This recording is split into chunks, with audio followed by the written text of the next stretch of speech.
Hey, welcome to another podcast for Dadstrong.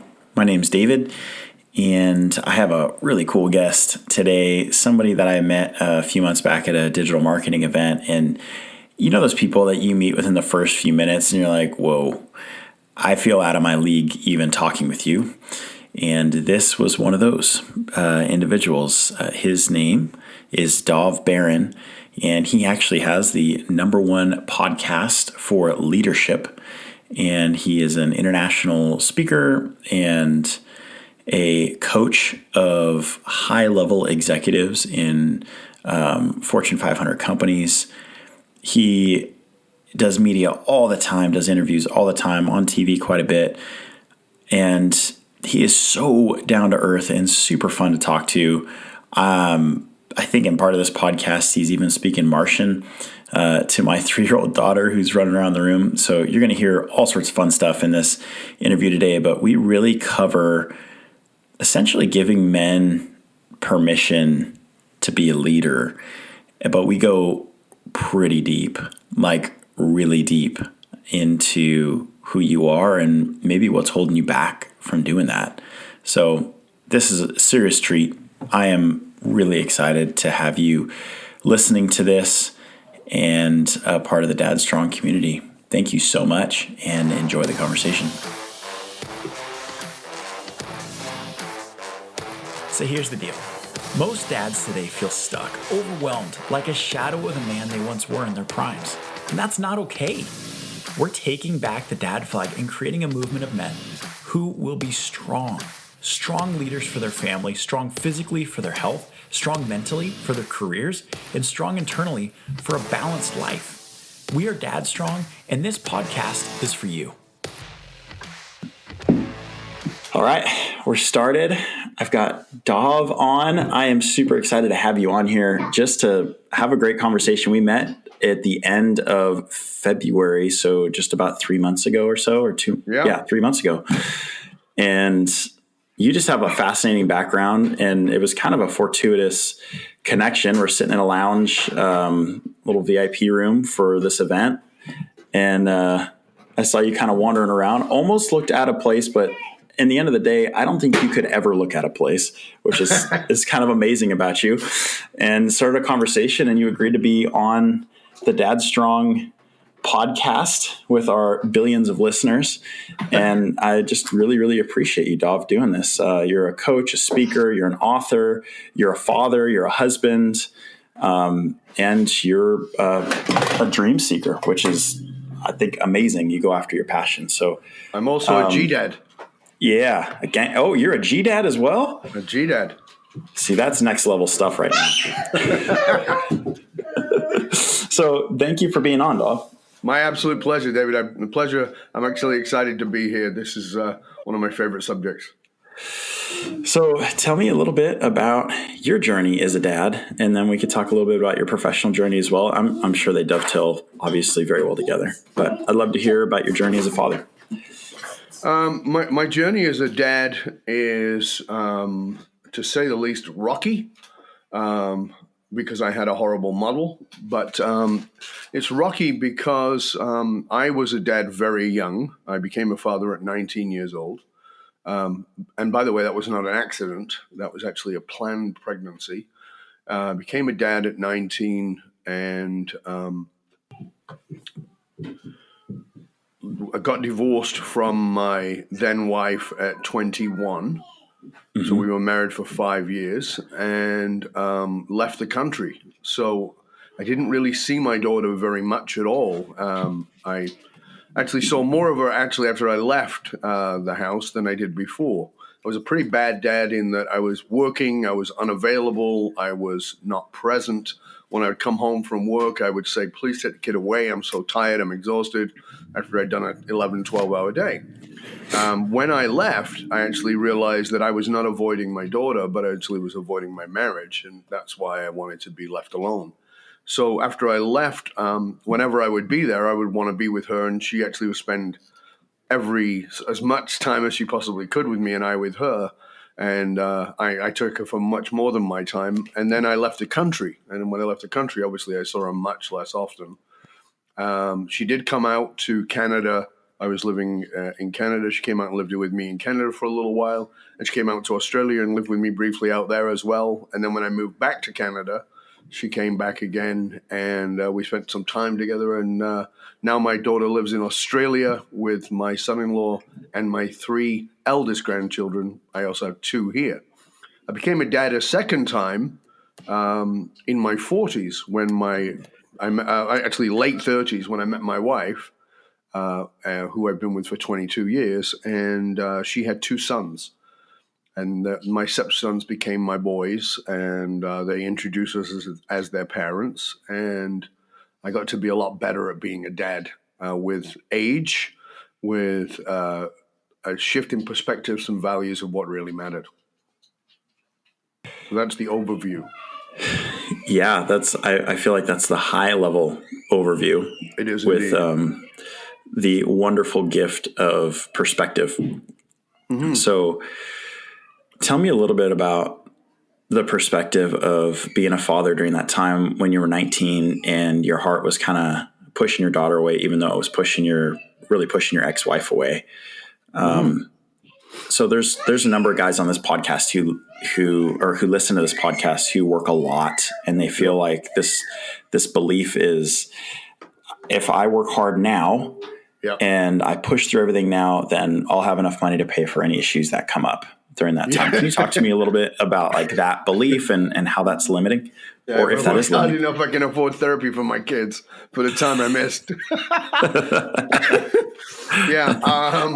Listen, I don't want you to know. I'm going to tell you stuff, and I want you to know that I have no interest in changing your mind. I mean, you're going to do whatever you're going to do, and that's okay. So we all screw up as dads. We all screw up as parents, mums, dads. We all screw it up. That's par for the course. Your job is to do as little screwing up as you possibly can. And I'm going to tell you exactly how to do as less screwing up as possible. And that is be present, shut up, and listen. That's the answer. That's parenting 101. Shut up and listen. Actually pay attention to what's being said at a feeling level for your child and validate those feelings.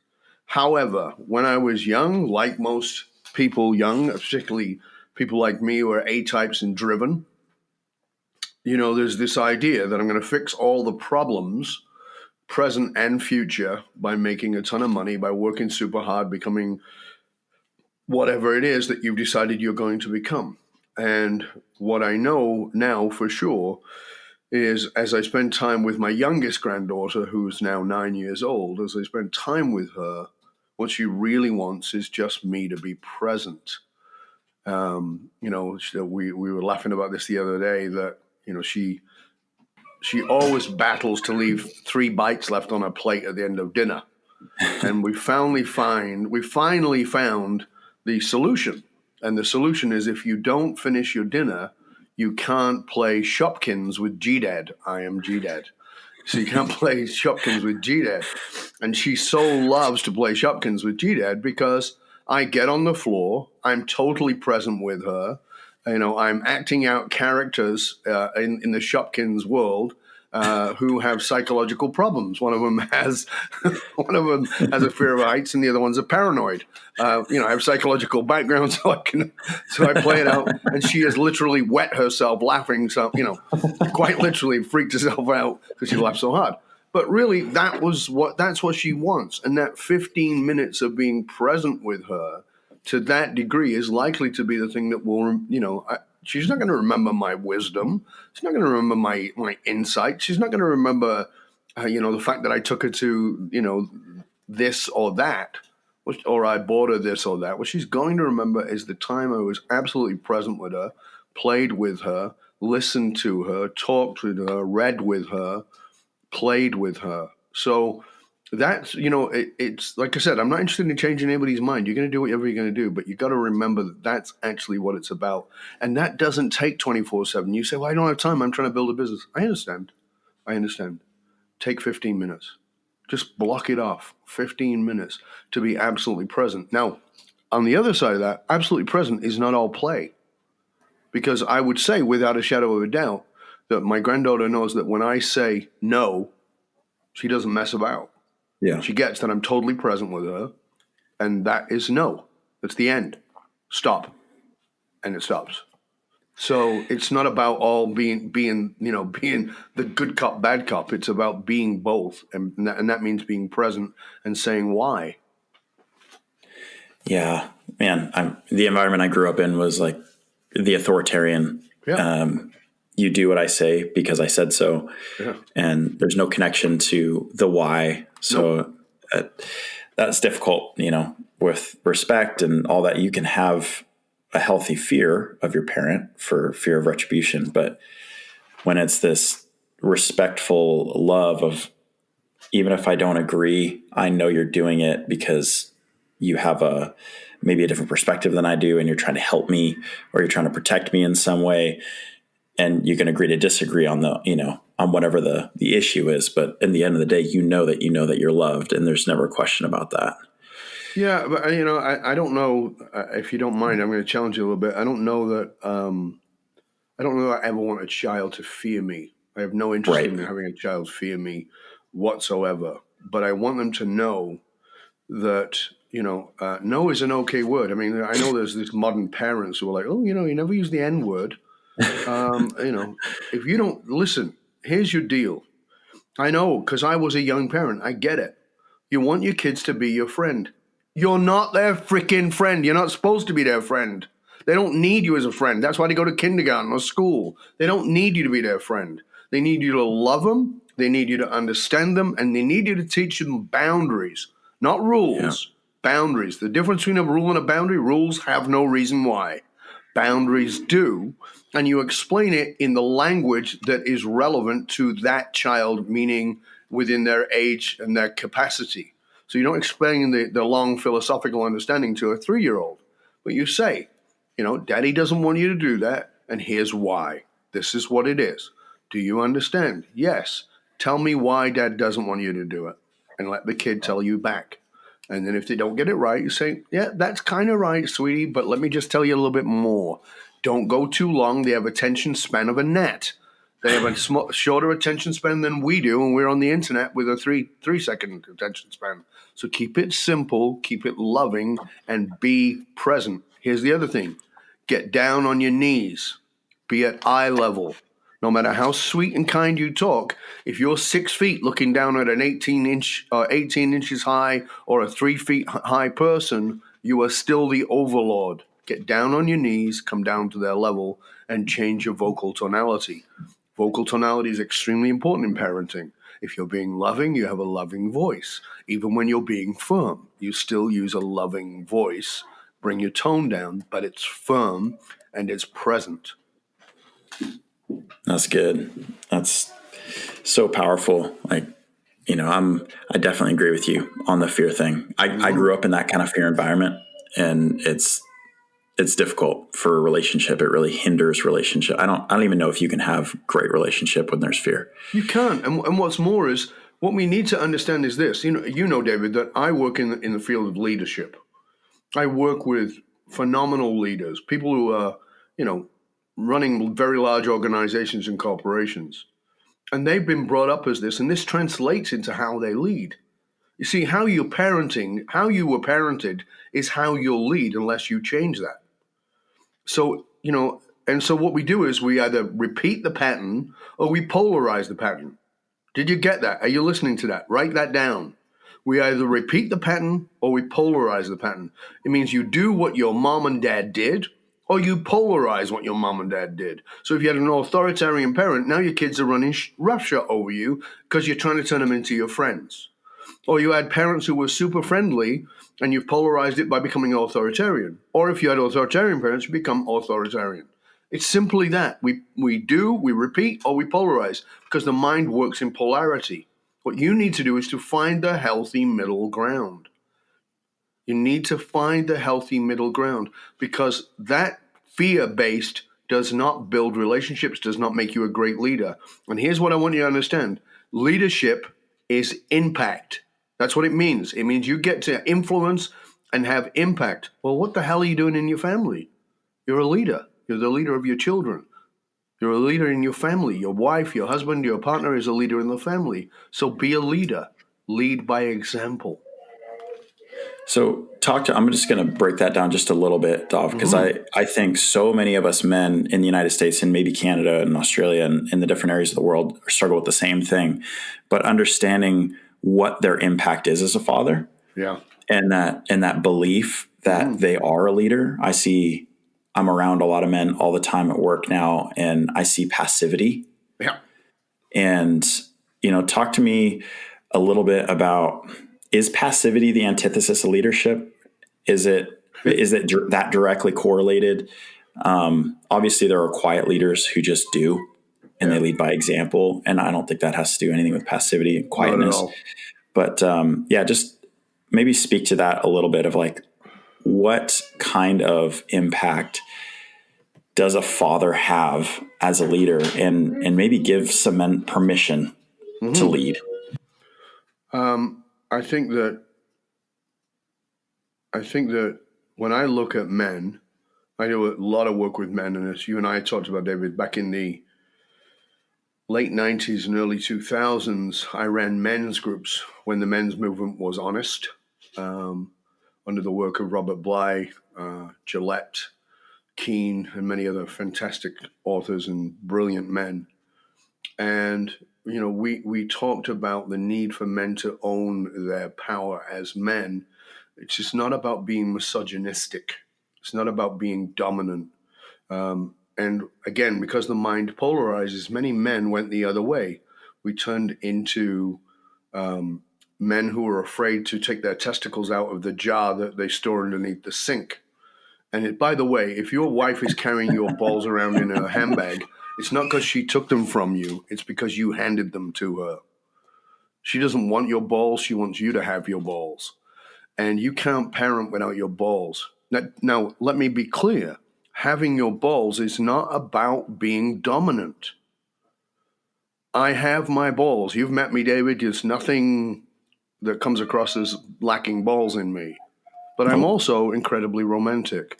I'm incredibly loving. It's not an either or. But again, because men are afraid of this, we have polarized. We're back to that thing about polarization. So we polarize. And here's the thing you've got to understand. Your child is learning. So your boys, if you have a son, your boy is learning how to be a man from you. Your daughter is learning how men are from you. That's what you need to understand. You are the model. Do you get that? You are the model. Yeah. So if you're a dishcloth who has no spine, your son thinks I have to be a dishcloth, or I've got to polarize that and be an hard-ass asshole. Your daughter looks at you as a dishcloth and says, oh, men are dishcloths and I can just run them around. Or I'll go looking for a guy who is going to dominate me. Because we work in polarity. That's how the mind works. It's not my opinion. That's psychology. So here's what you need to understand. You are the model. So you must be this model of massive love, massive compassion. And you need to embrace being fierce. As you know, my book is called Fierce Loyalty because I'm a great believer in fierce. But fierce is very different than ferocious. Ferocious is violent. It's attacking. Fierce is I will have for what matters. I will stand by you and I will fight with you for you. When I start working with my clients, every client I work with, I have a very high-level clients who have to apply to work with me. They have to apply. They don't get to write a check. They apply. And if I let them in and we get to work together, one of the first things I say to them, you need to know I am going to fiercely fight for you even when you don't want me to. I'm going to fiercely fight for you when you won't like me, when you won't fight for yourself and you want to back away and wimp in the corner. I will stand there and I will fight for you until you are strong enough to fight for yourself. What is that if it's not parenting? Yeah. I love my clients the way as if I was their dad taking care of them. Why do I do that? Because I didn't have a dad. So in that process of transformation that it sounds like you clearly have gone through, what was a father figure or something that led you forward? or was it something that drove you forward from behind? Were you pulled towards the transformation process, or were you pushed towards the transformation process? Very good question. Thank you for asking that. I appreciate that. And most people don't actually understand the difference. So just so everybody understands, I'm going to give it a context. Is that okay? That's perfect. Okay, so here's what you need to understand about human beings. Human beings are driven by two primary forces. The first of those forces is pleasure, and the second of them is pain. We like to avoid pain, and we like to embrace pleasure. But the truth of the matter is that pain is a far greater motivator than pleasure. Pleasure will move you short term, pain will move you long term. And so pleasure pulls us. We get pulled. Oh, yeah, look at that. I want to get that. Oh, I got to move towards that. Pain is, oh my God, I got to get away from that. So many years ago, I was being interviewed. I was on a radio station in Saskatchewan, actually in 1989. And as you know, David, we spoke briefly about it. I spent a lot of years, my late 20s, early 30s, traveling the world to study with different spiritual masters around the world. Mm-hmm. And studying Vedanta, which is Hindu philosophy, Buddhism, the Tao, Gnostic Christianity, and Kabbalah. And so I'm on this radio station in Saskatchewan, and this radio host says to me, "So who was your greatest spiritual teacher?" And I said, "A person?" They said, "Yeah." I said, "It was my dad." And they said, "Oh, really? You know, was your father a great spiritual person? Is that what sort of inspired you?" I said, "No, my father was a knob. My father was spiritually void, narcissistic individual who was violent and pretty careless." And they went, "Well, how is that a great spiritual teacher?" Because he taught me what not to be. It was important for me to learn what not to be. And so I knew all my life that I wanted a dad. And most men will never admit that to themselves. Most men will not admit that they need a dad. And the reason they won't admit that is because of two reasons. Their own ego is in the way. You know, so I'm never gonna. I'm a guy. I'm grown up. I don't need a dad. Bullshit. Is my first answer to that. And the second reason they won't admit it is because they had one. And they say, "Well, my father, you know, he was good and he did the best he could, and yeah, he was a bit hard, and it was the times." And bullshit, more bullshit, and keep pulling the bullshit. That's all it is. Listen, I know your dad failed. You go, "Well, my dad was really good." No, I know your dad failed, even if you had a great dad, because it's impossible not to fail. As a child, you are going to have needs that cannot be met, and that is going to wound you.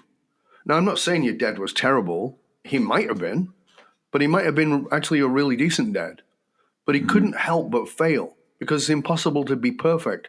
And if you're trying to be a perfect dad, you are going to fail miserably.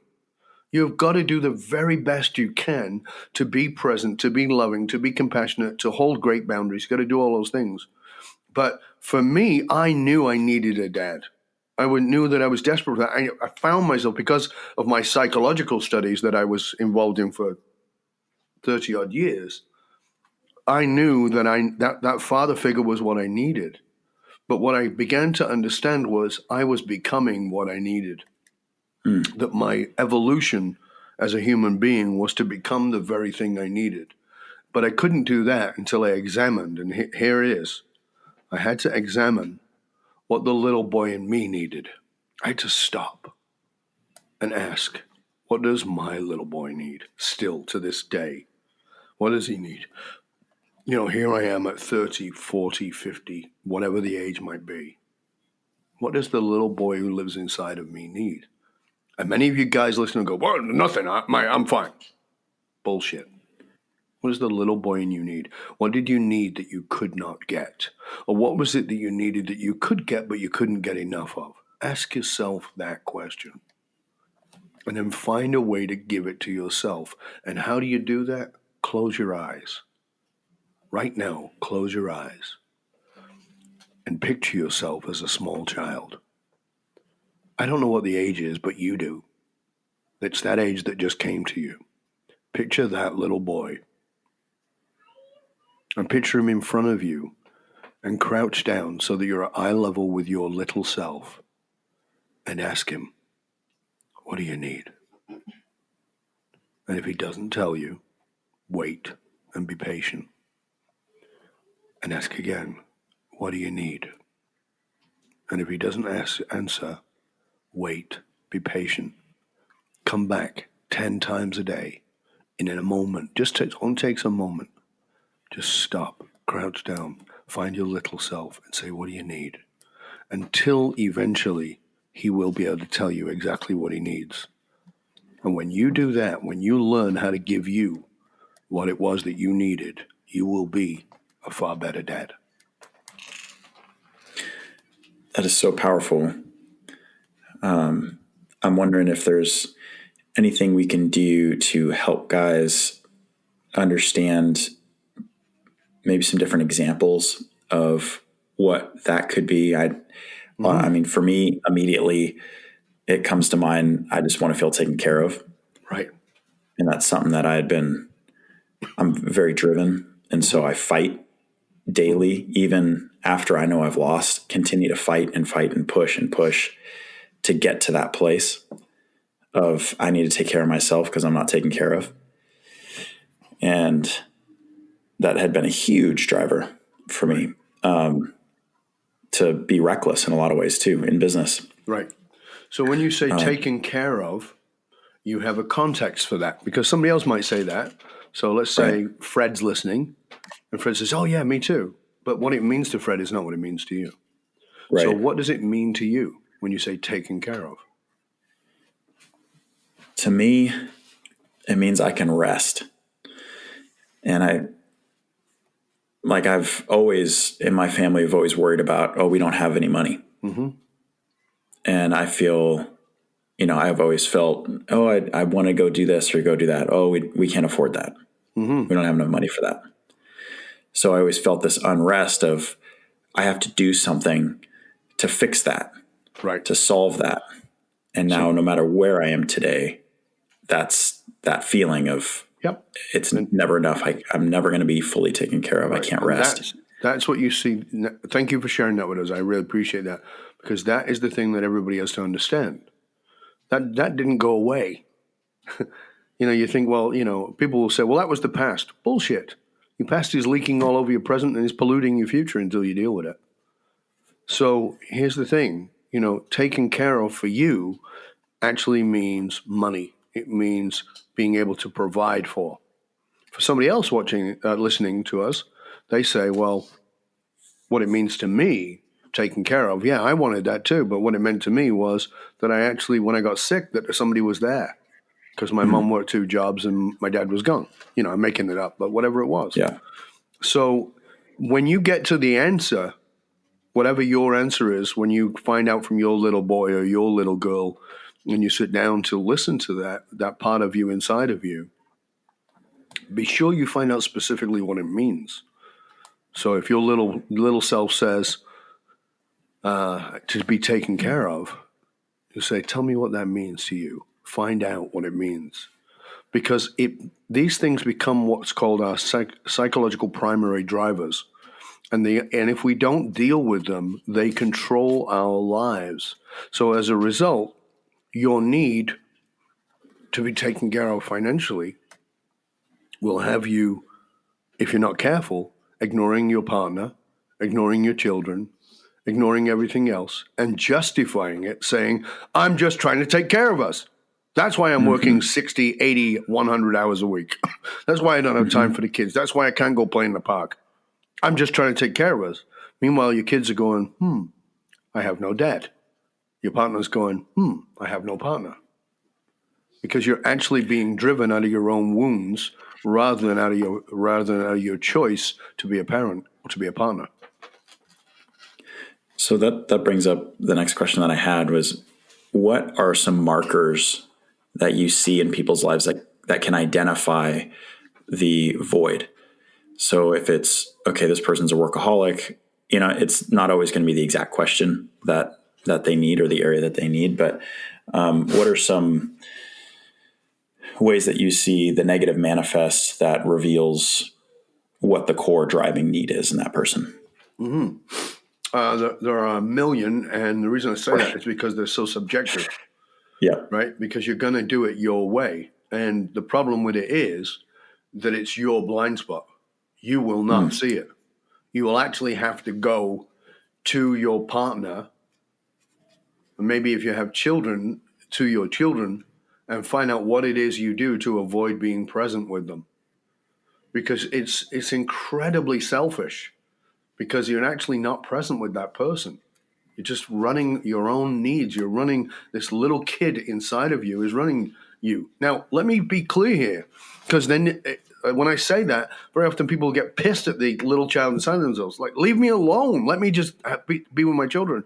That kid inside of you is nagging at you because you need to take care of it so that you can be present. So here's the thing. I asked you, David, you said to be taken care of, right? Because there was not enough money. Yeah. What did you want to do that there wasn't enough money for? The very first memory is wanting to go to McDonald's. Right. Why did you want to go to McDonald's?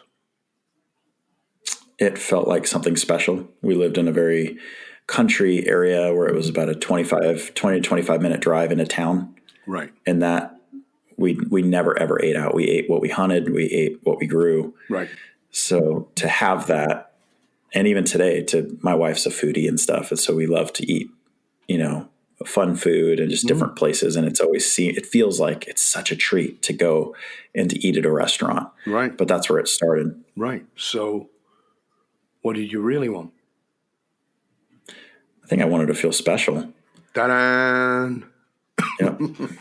Very good. You wanted to feel special. You wanted to feel that you were worth it. Yeah. Right? Whatever it is. It's got nothing to do with money. You wanted to feel worth it. So meanwhile, you're out there slugging your nuts off trying to make enough money, but what you really wanted was to feel worth it. I know, because I've dealt with billionaires' children who are in their 40s and 50s who never felt special, never felt worth it. They've got more money than God, and they don't feel worth it. Because it's not about the money. It never is. So it's taking that time to find out what it is you really needed. So again, at the surface, what I needed was this. But what's below that? What did I really need? What did I really, really need? And when you ask yourself those deeper questions, you start to be a much better parent because you start to see your children as, on the surface, like, you're walking through the mall and you see that kid that we all want to throw a bucket of water on, who is screaming and laid on the floor and stomping his feet and having a hissy fit. And you want to throw either bucket of water on the kid or on the parent, right? And if you don't want to throw a bucket of water on either of them, well, you're a much better person than me, right? I want to throw a bucket of water on either of them, right? Because that kid is lacking parenting, and that parent needs a bucket of water thrown on him. That's all there is to it. So when we see that, we're likely to go, that's a spoiled child. No, that's a child who needed parenting. That child is not throwing a hissy fit because they want to throw a hissy fit. There's a need not being met. What is the need? So the new age parent says, oh, Johnny, what do you need, sweetie? Let's not have a little hissy fit. What do you need? I want to go to McDonald's. I want whatever it is, right? Yeah. Okay, great. That's not what they need. It's not what they need. Your job is to find out what they really need.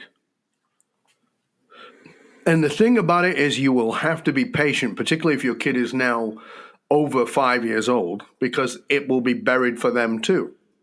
You will have to be patient. You will have to ask and ask again, what do you really need? What do you really need? What do you want? What can daddy give you that isn't, or mommy give you that is not from the store? Yeah. And just taking the time to be with your kids and be present with their feelings is such a gift. And the answer that comes out from the child, I think, can have a tendency to offend the parent. Oh, yeah. And are you saying I never did this for you? And then it becomes, you take it personally, or maybe it doesn't make sense. Like with my son, he has a very different personality than I do. Mm-hmm. just very different. He's Yep. motivated by different things. Of course. Which is a gift to see it and to know it. But my wife and I are very similar personalities. So he's like the Martian in our home that we have to really, we really have to take time to say, okay, what motivates him? This thing motivates him. Okay. And to us, that's like, who cares? But to him, it's the world. Absolutely. And my daughter's very much like us. So it's super easy for us to say, okay, we get her. We get what motivates her. We get what drives her. But I can see how it's getting down at my son's level in the moment of him losing it and analyzing and asking, what is it that you need right now? What's going on? And then hearing an answer that might be like, no, we do that every day for you. It could be offensive to the parent, but then it goes back to our very initial part of this conversation that parenting isn't about you. It isn't about you. So here's the way to think about it. And this is why people don't understand this. Do you remember being in school, David? Do you remember summer holidays? Yeah. Of course you do. How long were summer holidays? It felt like 6 months. Exactly. It felt like 6 months. How long were they really? Maybe six to 8 weeks. Exactly. Right. Now, how fast does 6 to 8 weeks pass now? Pretty fast, right? Yeah, fast. Right. Like, if you say, well, that was 6 weeks ago, that just felt like yesterday. It's going to happen in 6 weeks. Oh shit, I'm on a deadline. Yeah. But a kid, it's like, wow, summer is so long, so cool, right? Had this great long summer. Now you have to think about that in context of time. So I'm just going to help everybody here. In the context of time. So let's look at the context of time. So how old is your son? 7. 7. So what was going on? If I asked him what was happening in your life 3 years ago, he wouldn't know, would he? Couldn't remember. He'd probably make something up pretty cool though. Right, because it would be like, that. I can't remember. That was half my life. Yeah. If I asked you what was going on 3 years ago, you can tell me perfectly well. Yeah. Because it's not half your life, it's 3 years. So things are measured not in time, but in quantity to the relevance of the life length. Right? So when I can't have this, I go, it's okay, I can learn patience because I'm an adult. And I know it's only a small fraction of my life to wait another year to get it. But when you say to the kid, no, you can have it in 10 minutes. 10 minutes is a very long time in the context of how long their life has been going on. Once you understand that, you understand children much better.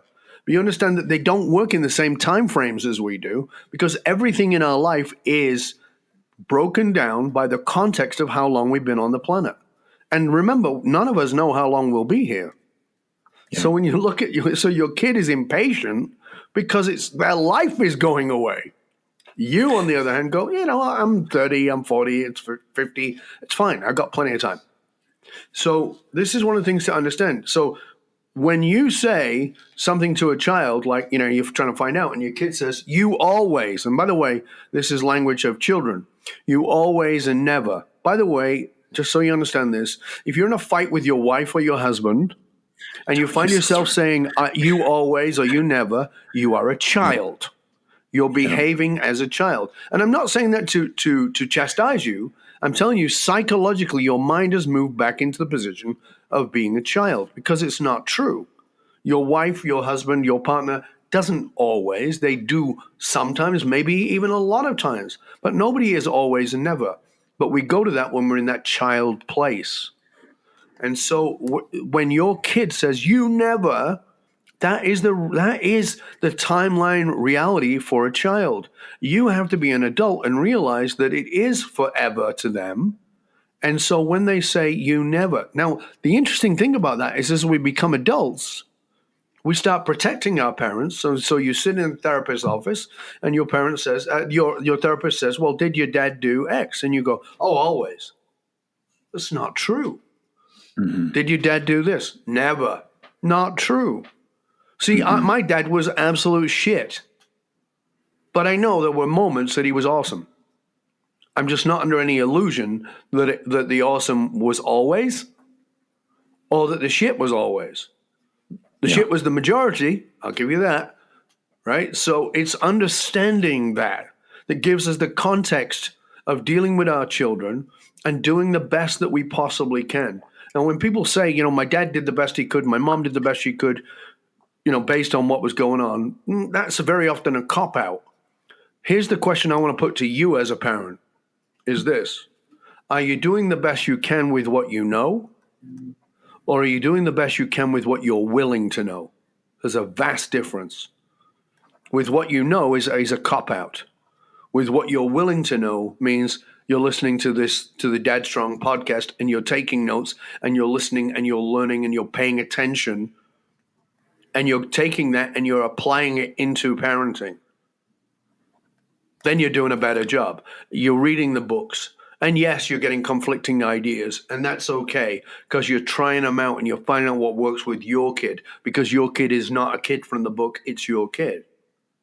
And you're training yourself to look at yourself and say, well, what are my needs? Because I'm playing out this crap on my kids. You're not doing the best. If you're doing the best you can with what you know, you're doing a crap job. Do the best you can with what you're willing to know. Find out how to do better and keep upgrading, because you are a leader. And if you're not behaving as one, then you're still having impact. It's just not the kind you want. I love that. I mean, I'm just putting notes down. Like, it goes back to your self-worth. It goes back to how much do you think that you're worth it? How much do you think your kids are worth it? Is it a leadership mentality versus a victim mentality? Brilliant. And I think it's time to get your testicles back out of the jar. Exactly. And if they're in your wife's handbag, get them back. You don't have to ask for them. They're yours. You can ask them. You just go get them. She will be delighted for you to do so. Take them away from her purse puppy and put them back on. And man, how much do we see in today's culture of victim versus leader, and how much of that impact is bringing on this misogynistic backlash that we're seeing today. Exactly. So we've got that polarity, amazing. Right? We've got Yep. that polarity. We've got these spineless, ballsless men, and we've got these absolute misogynistic dicks. What's in the middle? What's in the middle? Can you be a yin-yang male? Can you be a man who owns his power, but also fully owns his feelings? I cry at commercials, but don't fuck with me. Right. Yeah. And you gotta be both sides of that. It's okay. You do. And it's funny. Dov's got he's got the face of a bulldog and he's got the heart of a lion. But he's, as you can tell from this podcast, he cares, but he passionately cares, and he pursues not just his spouse or the people he cares about, but he pursues other men to raise them up and to draw them up. And I think that's why he's such a great fit for the Dadstrong podcast, because our whole message is, I'm giving you permission to be strong as a father. And that's okay. Absolutely. And I hate that I have to give permission to men. I'm 33 years old, doing the absolute best that I can with what I know and what I'm pursuing to know. Mm-hmm. And I think about that whole thing. I got this picture of a general saying, well, I'm only, which kind of general do you want? There's two different types. Do you want the kind that said, well, this is what I learned in basic training, so this is what I'm going to give you? Or do you want the one that's actively pursuing what other militaries are doing around the world and other leaders have done over the last, 5,000 years in military leadership? I'd probably want the latter, So essentially, your kids are your soldiers. What kind of impact do you want them to have on the world? What are you willing to pursue, to understand, to raise them to that next level? I don't know of one billionaire that I've met that is not absolutely addicted to learning and doing. You got it. The willingness to learn, the willingness to stay curious is, I sign off every one of my podcasts, my own show. And I say, stay curious, my friend, stay curious. Because it is the willingness to know more, the willingness to commit to knowing more. I started my conscious journey, as in put myself in therapy, more than 40 years ago, 42 years ago, actually. I started my unconscious journey when I was a child, when I was 7. But 40 odd years of consciously doing it, I can tell you, I still don't know the answer. And I'm great with that because it keeps me curious. I want to know the answer. I want to be a better dad and a better stepdad and a better granddad than I was yesterday. And sometimes I make up balls of it. And you know what? I want you to know, I'm going to give you a lesson right now. I want you to write this down. One of the most powerful things you will ever do to your child, the most positive, powerful things you'll ever do to your child is say, I'm sorry. Mm-hmm. Do you get that? Like, it's so powerful because when you, just think about this for a minute. I'm going to help you to grasp this. When you were a baby or a little child, you looked up at mom and dad and they were giants. They were all powerful. They were deities. They were gods and goddesses. They knew why the sky was blue, why the grass was green. They knew the answers to everything. They said, go to sleep when you weren't tired. They made you wake up when you were tired. They made you eat when you weren't hungry. They had all the power, and they could not feed you if they chose not to, and you could starve to death. They are all powerful. They are deities. I mean, the context of it, they are deities. And so you grow up in that environment thinking that they are perfect. Therefore, if they don't love you, there must be something wrong with you because they're perfect. Now, you as the adult might go, no, my dad was fucked up or my mom was a real mess or whatever it was. No, hold on. But in the context of it at that time, they were deities. And so in that context of them being perfect, if they don't love you, there must be something wrong with you. So now flip it, and you're the deity to your children. You're the all-powerful being. And when you say, I'm sorry, Dad made a mistake. I'm sorry, Dad didn't listen. I'm sorry, whatever it is. That child learns, I don't have to be perfect when I grow up. Therefore, I am lovable. Therefore, I have self-worth.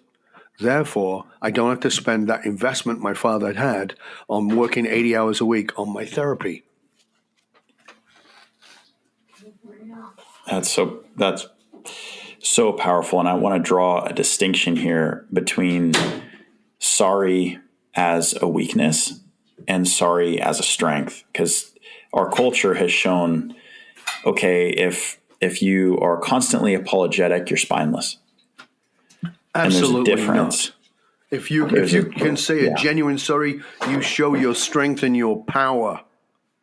Because you're accountable.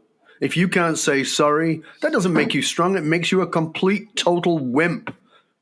It makes you a wimp who's so caught in their own ego that you don't have the strength to own your own mistakes, your own failures, and therefore you can't learn. You are a wimp if you can't say sorry. Say sorry. Now, let me be clear. If you have a problem saying sorry, you're an adult, not even to your kid, but let's say to your partner, I want you to know why you can't say sorry. I want you to actually get this. The reason you can't say sorry is because in your head, it's not safe. You see, if you had to say sorry when you were a child, it means you did something wrong. And if you did something wrong, you probably got punished and you probably got treated as unlovable.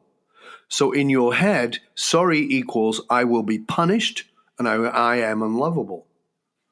But as an adult, you have a responsibility to understand that saying sorry actually makes you an adult, makes you lovable. Because you're in that communication, you're saying, I'm not better than you. I'm still learning, I'm still growing, I'm still stumbling, but I'm willing to learn, grow, and be strong. So I am sorry. I make mistakes every single day. And sometimes, I have trouble saying I'm sorry, but mostly I'm pretty damn good and I've learned to be good. Because I understand that's the only way for me to learn. And who is going to feel heard if the person can't genuinely apologize. Now, please understand, I'm talking about a genuine apology, not, oh yeah, I'm sorry. Or not, I'm sorry to shut the other person up. But to genuinely apologize, be accountable, and then listen to what was needed. Do I do a great job of it every time? Absolutely not. Am I willing to do better? Absolutely.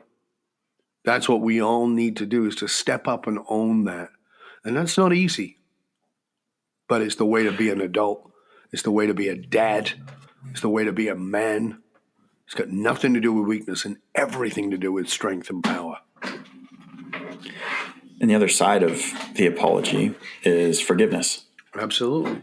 Of self first. And modeling. Yeah.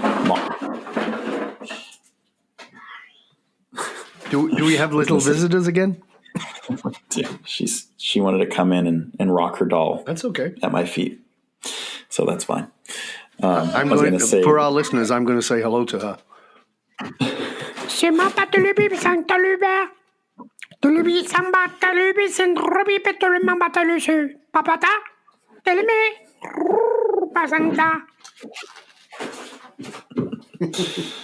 Oh, that's so funny. Thank you, Martian, for making an appearance. You're welcome. Martian Dov. Oh, I was going to point out that modeling forgiveness in your home opens up the communication lines of apologies. That it's okay to say, I'm sorry, because forgiveness is waiting on the other side of that. That's very well said. Thank you for saying that. And because if you don't actually have the strength to say it, you won't forgive yourself. Yeah. Right. So, you've got to know that you're willing to change and grow, and you can't do that until you acknowledge it. And acknowledging it inside of your head is not enough. Man, I mean, how many men are held captive by the regret of their past? Mm-hmm. Without, I've gone to a lot of things that talk about forgiving other people, but the very, very first thing before you can forgive the people who've wounded you is to forgive yourself. So let's come back to what we talked about before about the parents being deities. If the parents are deities and I'm not lovable, who have I got to forgive? The answer is me. Yeah. It's not them, because I'm not smart enough to know that. I'm a little kid. Now, you as an adult might go, well, yeah, but I know it's my parents. So what? Your unconscious mind has no chronology. There is no clock in your unconscious mind. So your unconscious mind is still a little child. You, the adult, have to go in and communicate with that little part of you. That's what I said about getting in your mind, go down onto your knees and communicate with this little part of you. And let it, forgive your child. I'll tell you a very quick story of this. I went and put myself back into therapy again in my 30s. And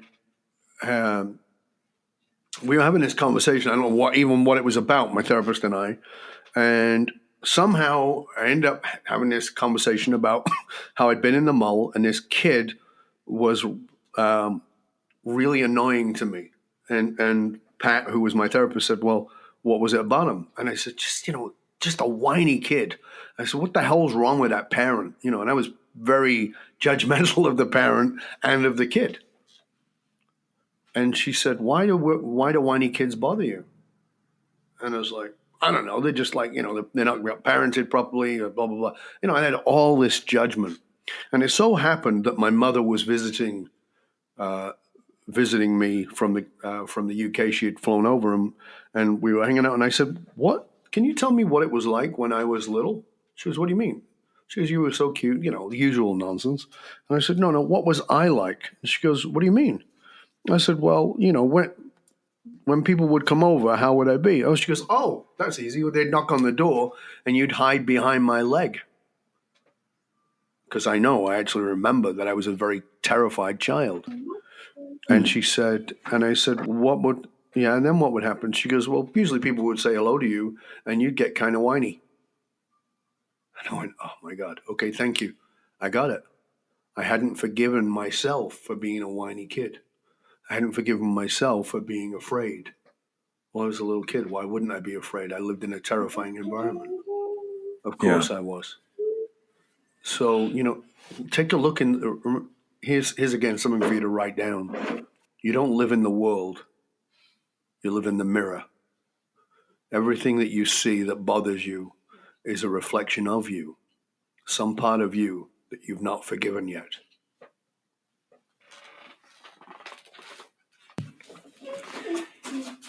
That's a pretty heavy point. Tough. And welcome to another light conversation on Dadstrong podcast.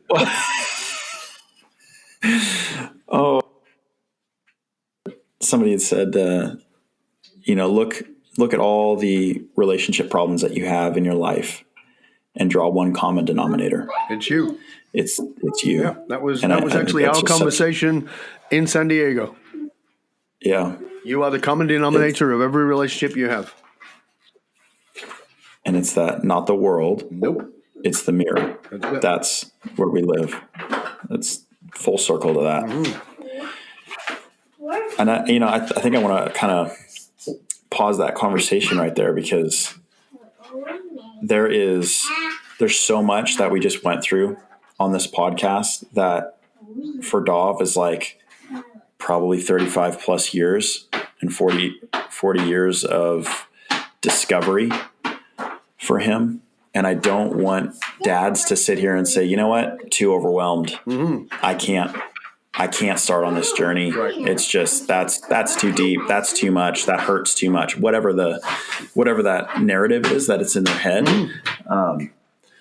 I want them to say, this is the next step for me. Right. And it's going to be like a flywheel approach where you get this one step and then you can't help but take the next step. Mm-hmm. So Dov, can you help the dads listening is like, what is that very next step, that first step that they can take that will lead them? And I know it's going to be different for every man who's dealing with something, but what's one area people can start right now? Well, thanks for asking, because I'm going to give it to you very simple. So number one, I want you to tattoo on your brain, I don't live in the world, I live in the mirror.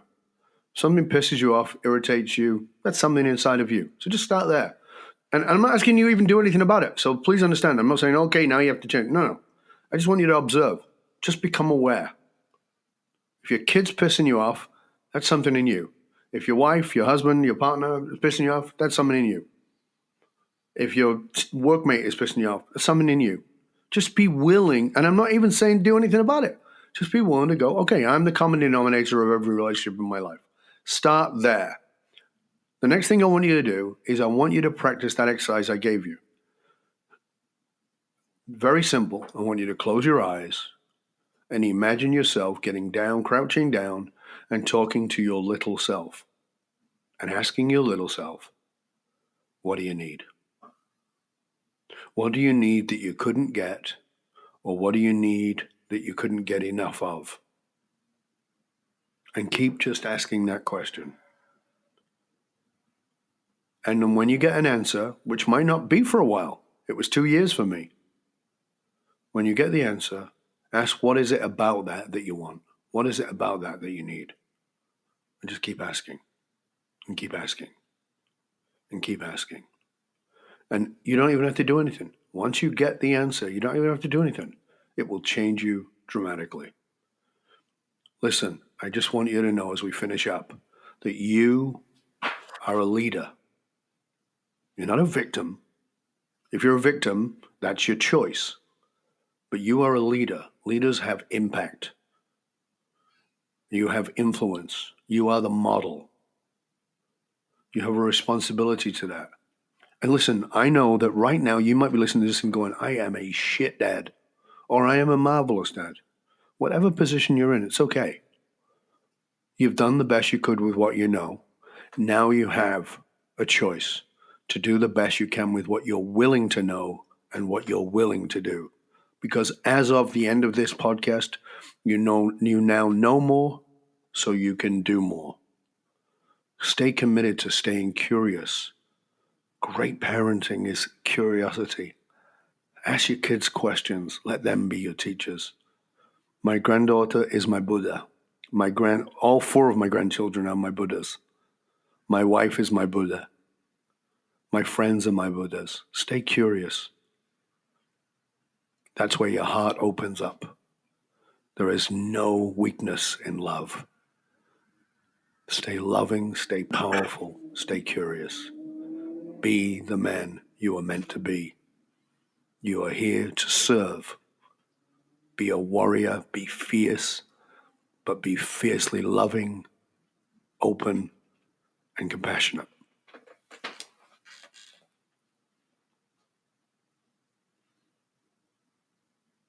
That's so good. That's like, I just want guys to take this and say, you know what? I'm excited about what's next. Mm-hmm. There is something new. There's something on the horizon. This is not, I shouldn't be so overwhelmed with information and how short my journey has been so far, or the distance I haven't covered yet on this journey, but there is a new horizon and there's more. There's more for me as a dad. There's more for me as a man or as a spouse. And remember, it's okay to have fun. Yeah. Remember, it's okay to have a laugh. You heard me goof off. I mean, this has been a pretty serious conversation, but you heard me goof off because that's an important part of parenting too, is to be playful with yourself. Like, laugh at yourself and your stupid ass things you've done. Laugh at your kids. Let your kids be playful with you. Make your kids pee themselves laughing and let yourself pee yourself laughing with them. It's also about play. As you're saying that, my daughter is blasting in the background, please and thank you, yeah, on her little thing while she's cooking behind me with Shopkins in the frying pan. So fantastic. Let that personify this entire conversation. Thank God for a mute button. There you go. Dov, you've been so generous with your time, with your knowledge, and with your passion. Thank you for the wisdom that you've shared with us. And with me, if only one person, myself, hears this podcast, I think it's a win. I'm confident that's not going to be the case, but just thank you so much for being gracious and willing and being a dad on this journey, and one who's several steps ahead, but being a light. And just thank you, Dov. My absolute pleasure, David. Thank you very much for inviting me. It's an honor and a pleasure. As you know, this is it's not part of my career. It's part of my life. So my job is in leadership, but I believe that my purpose is in parenting, and I have a different vision of that than most people do. So I'm honored to be here. I'm honored to serve, and if anybody wants to reach out to me, you can. My email address is dov@dovbaron.com, dov@dovbaron.com, because I'd like you to actually write to me, and I'd actually like you to write to me and to CC David, and I'd like you to tell us both not only what you got out of this, but what you're going to do with it. Tell us. Let's not have this as passive noise in the background. Let's have this as something that is actionable and changes you. And make sure that you go onto iTunes, rate, review, and subscribe to David's show. He's bringing you his guests. He's taking the time out of his time with his kids to be with you, to share this with you. So be responsible about that. Take it and use it. Be responsible. Share it with others. Be responsible and give feedback. Let him know that taking this time is valuable and it's having impact on others.